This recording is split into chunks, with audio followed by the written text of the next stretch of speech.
Hola, avui us vull presentar l'escriptura carolíngia.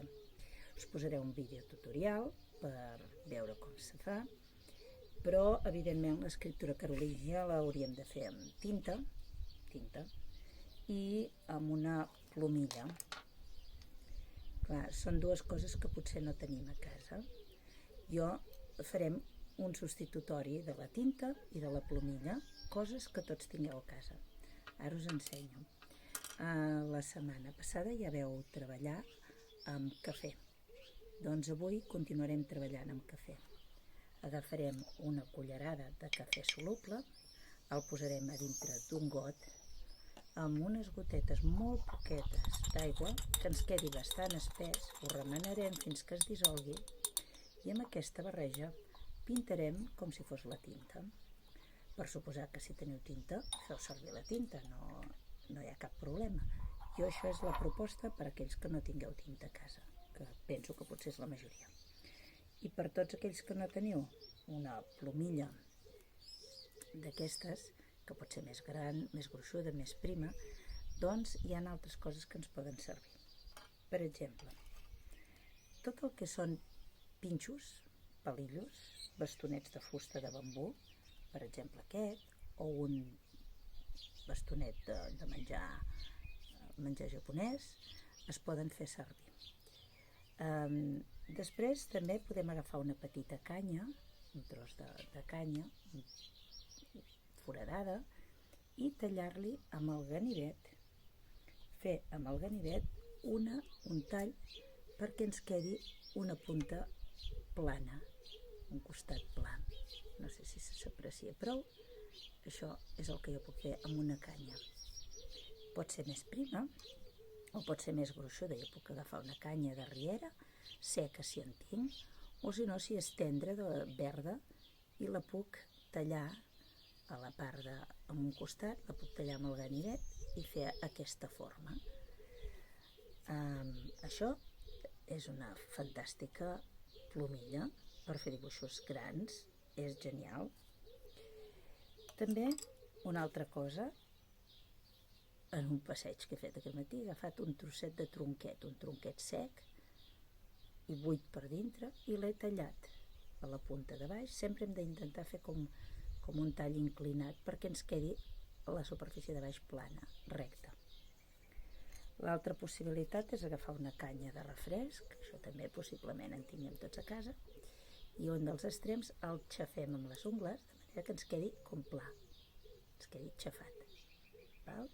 I amb això també podrem escriure. El que passa és que això és més tou i es doblega més fàcilment.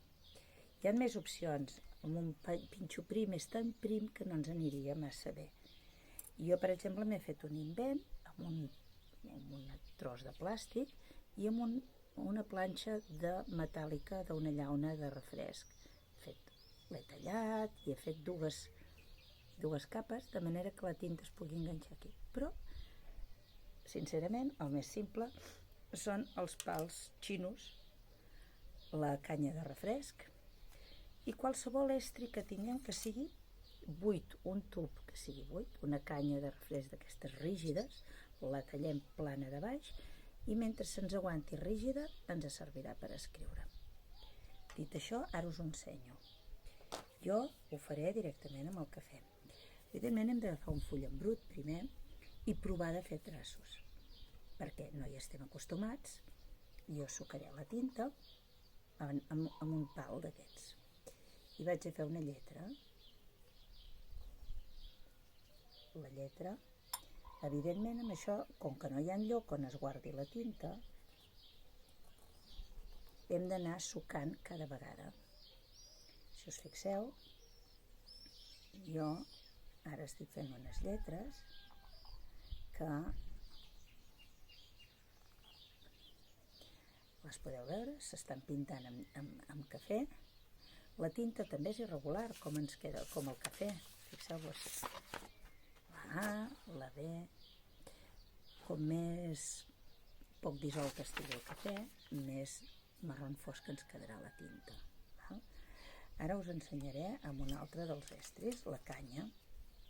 I ara amb la canya vaig a fer el mateix. a poc, perquè si no la canya se'm doblega, però també ho puc fer.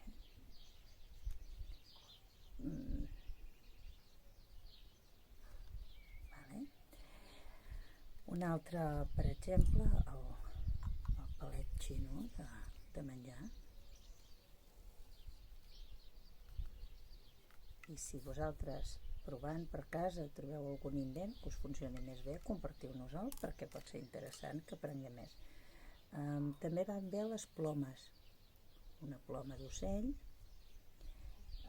que sabeu que per dintre és buida i a l'edat mitjana les feien servir per escriure. Vull dir que era amb això amb el que ho feien. Clar, nosaltres no trobem gaires plomes pel carrer, però si teniu una ploma, doncs també ho podeu fer. Jo en aquests moments no en tenia cap. La canya, doncs el mateix. Si la canya és prima, em farà una lletra, i si la canya és gruixuda, me'n farà una altra. Em farà la lletra més gruixuda. Val? Fixeu-vos que amb tots aquests objectes, amb tots he pogut escriure lletres. Val? Per tant, el que és l'element bàsic de tinta la fem amb cafè, ploma la fem amb un d'aquests objectes diversos que podem trobar per casa. Penseu que ha de ser rígid, pla i una mica gruixut. D'acord? Doncs espero que trobeu els estris necessaris i us hi poseu. Dir-vos que en el tutorial veureu quina és la lletra carolíngia. Jo vull que em feu el vostre nom. Agafeu un full, feu moltes proves, i quan ho tingueu clar, en un altre full net, agafareu un llapis, un regle, i segons la mida de l'estri amb el que hagueu de dibuixar, ho fareu amb lletres grans o ho fareu amb lletres petites. Si jo haig de fer, per exemple, d'aquesta mida de lletres, agafaria i faria amb un regle les dues línies i aquí dintre posaria una altra línia per les lletres que pugen i a dintre d'aquestes pautes jo faria el meu nom, sempre escrivint a dintre la pauta. El del llapis ho faria fluixet, val? Però que es vegi una pauta i la meva lletra haig de fer que toqui a dalt i a baix de la pauta sense sortir-me'n.